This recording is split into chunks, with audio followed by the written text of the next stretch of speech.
And let's talk about Gus Kenworthy, who was giving his overall thoughts on Heat of Rivalry. And we all knew this was coming. I was like, they're going to pull a TMZ and start asking because, whenever it comes to black people doing shit, TMZ, what they do, try to find every black artist, black rapper getting some mess. They want to find every black musician to ask what their overall thoughts on it. Same thing with the gays. Whenever it comes down to something that's trending, we want to ask every out athlete what they think about Heat of Rivalry. And yes, people are living for Heat of Rivalry. People are loving Heat of Rivalry. And one of the people that's living for it right now is Gus Kenworthy, who is currently training to be in the 2026 Winter Olympics. So he basically just recently did an interview where he talked about it. So openly homosexual Olympian Gus Kenworthy identified deeply with the themes of closeted elite level sports in the TV series Heat of Rivalry, comparing the experience of character Scott Hunter. I knew of all of them, he would pick that one because that's the most masculine presenting on the show versus him using the other two to his own years in the closet. Kenworthy preparing for the 2026. I was like, we traveling back 10 years? The 2026 Milan Winter Olympics, stated the show reflected his own real-life heated rivalry against societal pressures to hide his sexuality, calling the series moving. So he also made, by the way, he was the first openly homosexual extreme sports competitor when he came out in 2015. So he'd been out for 11 years. So yeah, he said he was moved. Now, an extensive Q&A with the New Yorker ahead of its fourth Olympic Games in Milan, Kenworthy noted the parallels between the Runaway Crave Canada hit and his life as both a private individual and public-facing athlete, saying, quote, "At first, I didn't understand the big deal. It was fun to watch, but it was sort of smut." Well, we love smut. He said, "I honestly thought all these thirsty gays, y'all are just horny. Like, you could watch porn. People kept telling me, just wait, it tugs on the heartstrings, and then it did." Particularly Kenworthy, who has also forayed into acting in recent years with parent appearances in American Horror Story and 80 for Brady. What the hell is that? That sounds familiar. 80 for Brady. Is that about, I thought it was about Tom Brady. First felt represented by Francois Arnaud, as someone pointed out. It's like I call it Arnaud. That's me being American. But apparently it's Arnaud. And I said tomato. Standalone episode Hunter, which focuses on the clandestine romance between another pro hockey player and a smoothie bar barista named Kip, played by Robbie GK.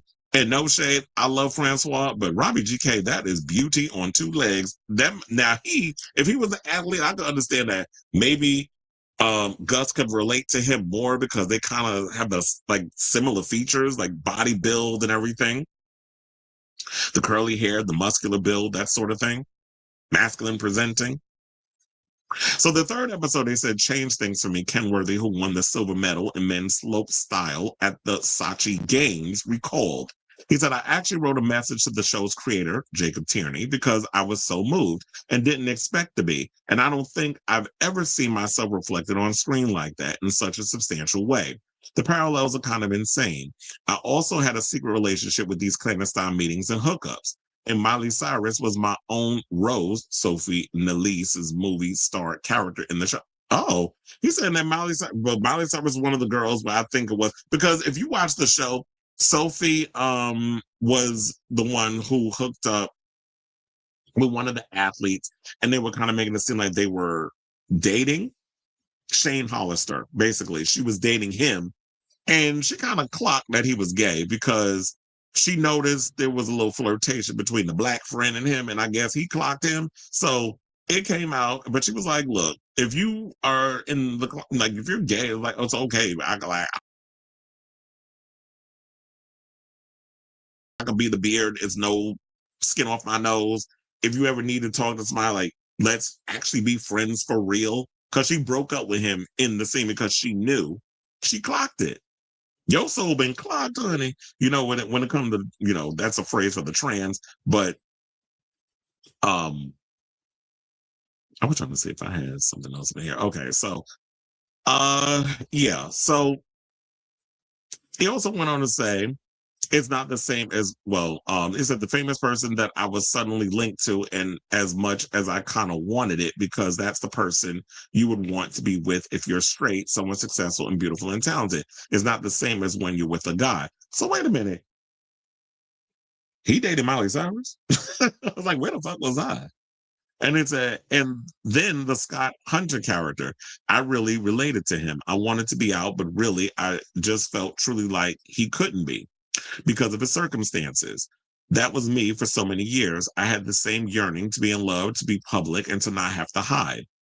Kenworthy, who will be staging a comeback as okay, I'm gonna keep bringing this up in Milan as part of Team GB, also joked he was available to appear in season 2.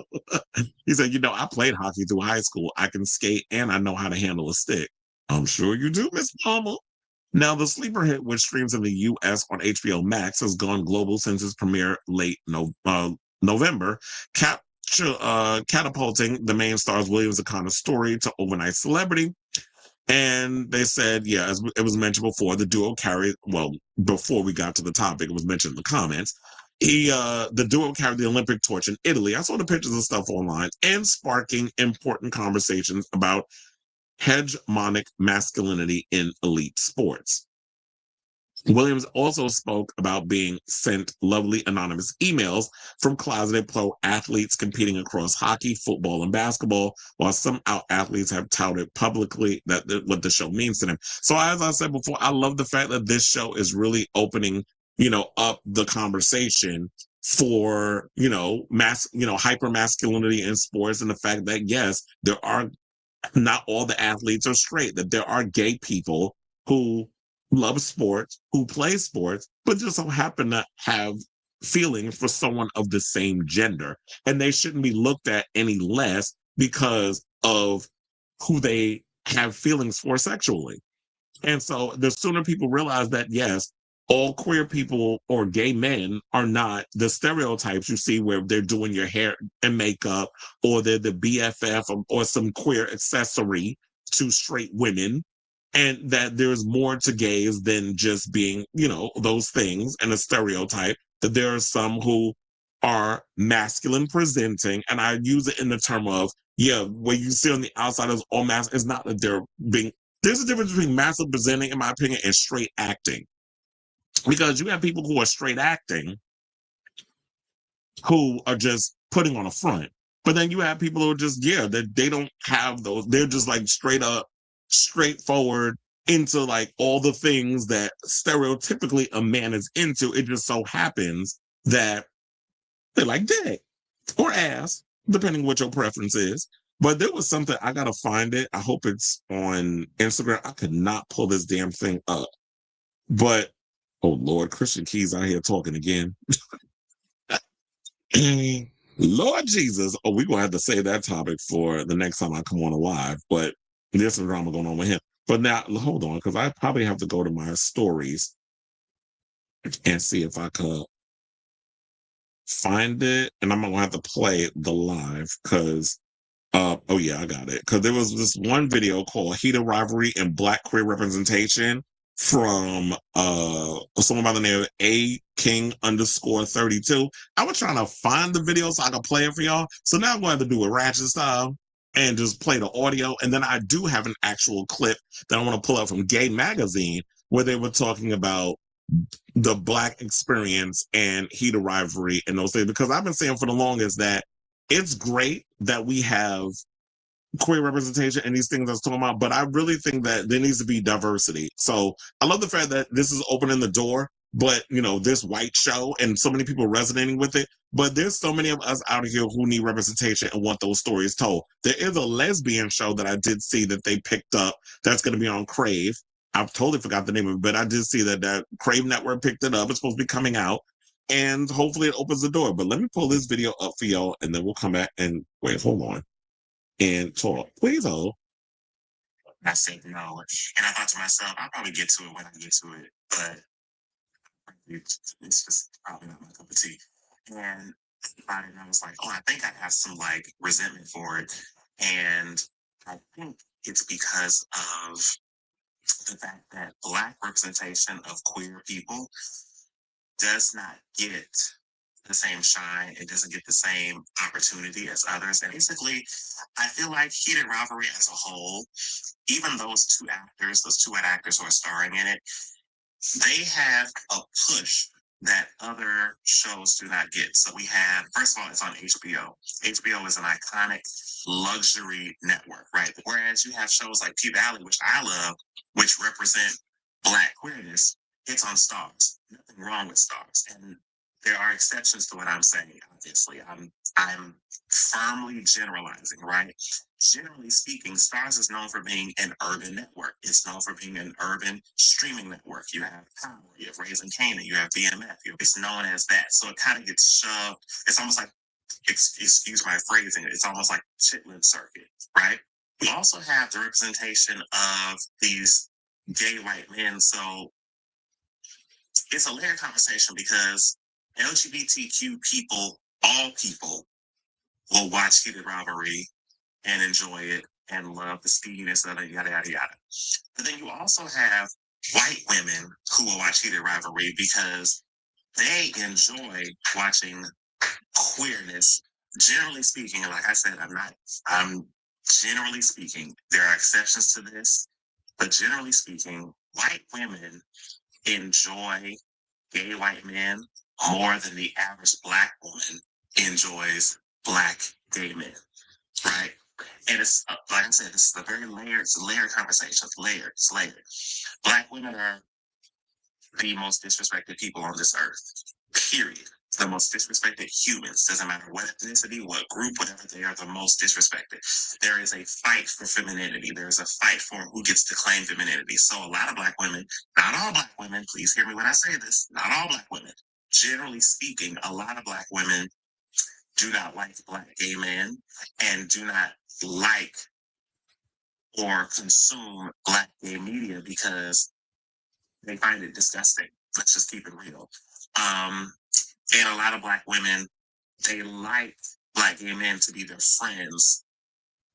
But the second they get into an argument, it's like punk, it's the F word, yada, yada, yada. So I'm saying all this to say when it comes to the push that Heated Rivalry gets, Heated Rivalry is getting more shine. P-Valley would never get the kind of shine because it just simply does not have the support. Best friend asked me, have I watched Heated Rivalry? All right, so that was what I wanted y'all to hear, and that's that's a fact because I remember when people. First of all, we still waiting for this damn third season. And yeah, I do agree because I was like, when P-Valley came out and Uncle Clifford and the fact that he was getting, his guts blown out by that masculine rapper. And then there was the scene, he had the bottoming scene, which I actually met the guy who wrote that scene and wrote that episode and had a good key camera because back when I used to do COVID tests and stuff, and my ex-roommate, who also worked in the same place. He used to do his testing, but then we had a moment, we were having a conversation. I was telling us my favorite episode when the rapper got his guts blown out he let Uncle Clifford top him. And a lot of the controversial things that they was putting in that show, a lot of Black people, particularly Black women, had a problem with it. And yeah, you see a lot of times when you watch these shows that Black women don't really support a lot of queer shows. You love us when we all accessory, but then when we step out of line, then all of a sudden you want to dehumanize us and call us sissies, punks, and rhymes with maggots. And I've said that many a times on this show. So yeah, it's like at the end of the day, white people tend to support a lot of their content more so than we do. And I wish that we would all come together and really just break down those biases and really support all types of content instead of just looking down upon certain communities. So I'm glad that he put that out there because I was like, but at the end of the day, how I'm looking at it, I just like the fact that Heated Rivalry is touching on things that we haven't seen a lot of people touch on, specifically when it comes to, sports and, all those things. But then one person said, let me cut on Noah's Ark reruns because I want to see us. But yeah, I do feel like we need more representation. Now, this is other video that I want to get to, last but certainly not least, and then we can move on to the next topic or topics. But there was this video that I saw over on YouTube, but yeah, I had to leave it Instagram, sorry. I had to leave it a certain way so that I could just click right on it. But yeah, there was this one from Gay Magazine that we're going to get into where he, a Black queer guy Macklin presenting started talking about heated rivalry. I thought this was also interesting, so let's get to this clip and we'll come back and talk. Please hold again. So about this show, Heated Robbery, I noticed that the show is getting a lot of praise for challenging the normal view of masculinity and representation and all that. And I can't help but think about the difference in perception and how the public perceives gay stories, you feel me, when it comes to black men versus gay stories when they're centered around white men. I think about shows like P Valley, you feel me, and how P Valley was just dragged through the mud, you feel me? It wasn't no conversations about, oh, it's breaking barriers, you feel me? It's helping set the tone for representation. Like the actor who's playing Little Murder, I saw more negative shit around it than positive. So about this show, Heated Robbery, and I looked up some articles about the show Heated Robbery. Like every article I come across, is you feel me? They're like, oh, this show was great for representation, for this, for that. Representation for who though? Like you feel me? Because it definitely ain't representation for gay men who look like me. Of course, the common factors in this situation would be the homophobia within the black community and the way Hollywood chooses to represent black gay men, black men in general, as a matter of fact. All these coming of age white stories, you feel me, they are marketed as wholesome, loving stories. You don't get the same temperature when it comes to black gay stories, and that's just what it is. White people have the shield of normalcy, you feel me? For centuries, they've been marketed as the right way, the only way. So when a white man is gay, I mean, yeah, they got homophobia in the white community, but when it comes to public perception, it's like, and I look, it's like, oh, okay, you're white, you're gay, so what? But when you black, being black in America is already sensationalized, you feel me? So you black and you gay? Not to mention in the 90s, the only black gay representation we had was fucking RuPaul and the Wayans brothers dressing up as gay niggas every 2 seconds. Now that I think about it, the Wayans brothers might have been the biggest contribution to the black community thinking gay people are a joke, but that's another topic for another video. Maybe I'm overthinking. Who knows?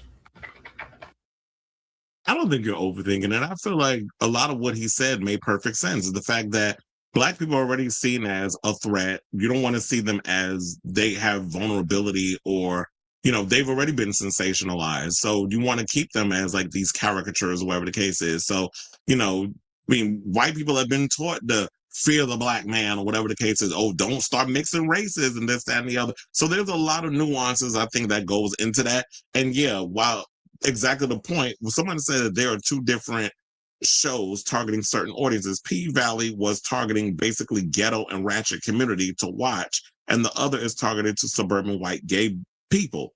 I don't know if that's actually true because Heated Rivalry has gone past the suburbs. It's going beyond the suburbs. Everybody's watching that show, and not everybody who lives in the suburbs is watching it. The thing with P Valley is the fact that yes, his point of what he's saying is that gay black people should only be seen as some sort of a minstrel show or playing in the stereotypes. What I got from it, when I watched No Murder, yeah, on the exterior, he was this hard, ghetto, chitlin circus stereotype. He was all of those things. But when he got in that room with Uncle Clifford and you got to see those moments of vulnerability with him, you got to see that human side of him. You got to see that soft side. So I was like, people are not really paying attention to. You look at the surface stuff, and I think that's what everybody focuses on. But I also get it from this young man, where he's basically talking about that he can't relate to Heater Rock because people like that look like him aren't being represented. Now, if we want to get to a point where we're gonna move from Heater Rivalry and they're gonna give us a version of Heater Rivalry but with basketball players, like I would definitely love to see them go in that direction but I don't know if they'll do that because basketball is predominantly a black male athlete sport. So it'd be interesting if that's a direction they would want to go in. Someone's got to take the time to actually develop that script. But I would love to see. Once upon a time, wasn't there a show on VH1 where it was about basketball players, and there were some gay basketball players up in there. I do remember that. I forgot what the name of the show was, but there was a show that lasted a couple of seasons. But I would say, like, hopefully in due time, what will happen is with the success of Heat of Rivalry, we got to see, like, hopefully it's not, it moves on from being a fluke to actually seeing queer representation of all genres on the small screen and the big screen. That there will be a resurgence of that, because it's like, I don't know why people are surprised, but it's like there are queer people in the world and there are people that want that representation and we need it. So I'll say all this to say, because I know I just had to add multi-layer stuff to it. Like, I love the fact that there's so many people out here that are relating to it, and more athletes coming out speaking, going that, yes, this show resonates with them in a lot of ways. But I also want to show the other side and say, like, there's people out here who also are not feeling like they're being represented, and they get all the hype, but they don't see them on the screen. I mean, quiet as it's kept, hockey is relatively a white sport. I mean, there's very few black hockey players that exist in the game. So let me know what you guys think of this story in the comments down below.